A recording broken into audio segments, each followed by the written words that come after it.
Welcome to Vedant hospital.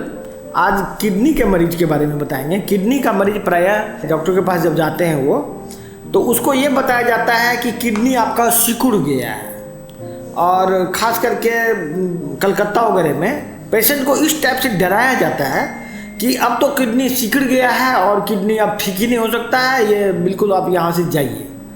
और patient काफ़ी घबरा जाता है। मैंने देखा है बहुत सारे मरीज को ये बोल के फिर उसको ट्रांसप्लांट के चक्कर में, डायलिसिस के चक्कर में फंसाया जाता है, और फिर वो डायलिसिस मतलब मुश्किल से, ज़्यादातर लोग डायलिसिस को टॉलरेट नहीं कर पाते हैं। डायलिसिस में क्या होता है कि शरीर में जो गंदगी बनती है उसको अलग मशीन से शरीर से पानी निकाला जाता है। उससे हर एक डायलिसिस में 200 ml ब्लड का लॉस हो जाता है और वो बड़ी काफ़ी एनेमिक हो जाता है अचानक। मैं पिछले कई साल से मैं लोगों को समझाने की कोशिश कर रहा हूँ किडनी के मरीज का। लोग बेवजह से बेमौत मारे जा रहे हैं। किडनी सिकुड़ने का वजह होता है कि आपका किडनी का जो फिल्टर है ये जाम हो गया है। इस फिल्टर के उससे होके ब्लड पास नहीं कर रहा है। जब ब्लड पास नहीं करेगा तो किडनी का साइज ऑटोमेटिक घट जाएगा, क्योंकि ये किडनी काम नहीं कर रहा अपना। और जब वो फिल्टर के आगे का गंदगी साफ हो जाएगा तो किडनी ऑटोमेटिक साफ हो जाएगा। किडनी ऑटोमेटिक ठीक कुछ हद तक इम्प्रूव कर जाएगा, इसका साइज भी बढ़ जाएगा और आदमी को GFR के मतलब डायलिसिस की जरूरत नहीं पड़ेगी। मैंने कई बार लोगों को ये बताया है कि डायलिसिस ट्रांसप्लांट करा के बहुत लोग लंबी ज़िंदगी नहीं जी सकते हैं।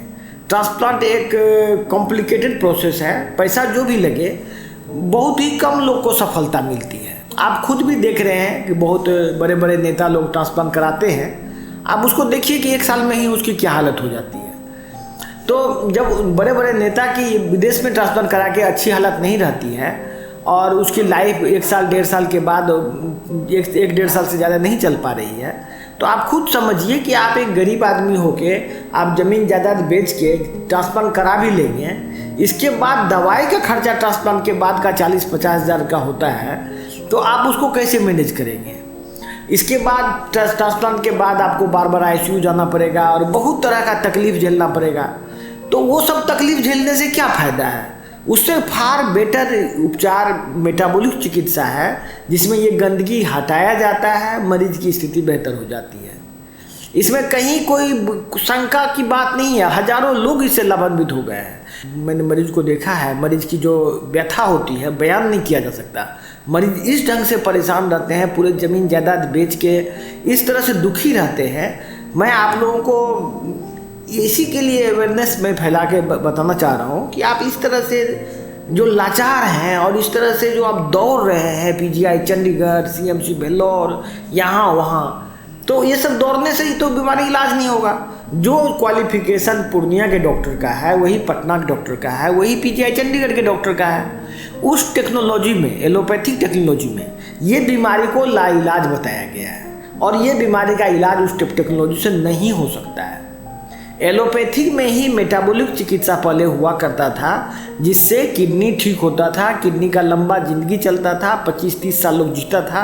वही चिकित्सा फिर से शुरू हो गई है। इस बीमारी में काफ़ी बेहतर रिजल्ट है, और मैं लोगों को जब रोते हुए देखता हूँ, बहुत ज़्यादा तकलीफ में ज़मीन जायदाद बेच के गरीब आदमी का जो स्थिति मैं देखता हूँ, किसी कोई कहता है कि मेरा एक ही बच्चा है और इसको किसी तरह बचा लीजिए। बहुत गंभीर बात है ये, और ये ज़िंदगी और मौत तो छोड़िए, ये पैसा से परे बात है। जिस टेक्नोलॉजी में इलाज संभव नहीं है, जो टेक्नोलॉजी फेल हो चुका है, सबको पता है कि डायलिसिस ट्रांसप्लांट एक बकवास चिकित्सा है, उसके लिए आप लाइन में लगे हुए हैं। ये बहुत ही गलत बात है। आप मेटाबॉलिक चिकित्सा लीजिए। सरकार से पूछिए कि यदि मेटाबॉलिक चिकित्सा बेहतर है तो सरकार इसको लागू क्यों नहीं कर रही है।